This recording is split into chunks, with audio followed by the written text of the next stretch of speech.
ఈసారి జూబ్లీహిల్స్ బై ఎలక్షన్లో ఎవరు వస్తారనుకుంటున్నారు? గెస్సింగ్ అయితే లేదు కానీ బీఆర్ఎస్ఏ బెటర్ ఉండే మనకి, రోడ్లు కానీ ఏదైనా సరే. అప్పుడు మనకు మాగంటి గోపీనాథ్ ఉండే, ఆయనకి ఏదైనా ఇంటిమేషన్ ఇస్తే ఆయన వెంబటే ఫర్దర్గా ఏదైనా యాక్షన్ తీసుకునేవాళ్ళు. ఇప్పుడు ఉన్న వాళ్ళంతా నార్మల్ వేస్ట్ అనుకుంటున్నా.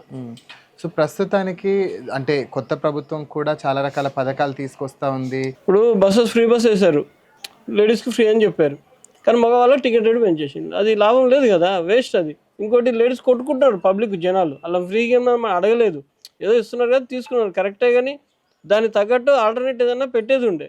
మగవాళ్ళు అదే సీట్లు, ఆడవాళ్ళు అదే సీట్లు అయితే మీరు ఒకసారి బస్సులో వెళ్ళి చూడండి, రోజు గొడవలు. ఇక్కడనే కాదు ప్రతి డిస్టిక్లో అయితే గుద్దుకుంటున్నారు.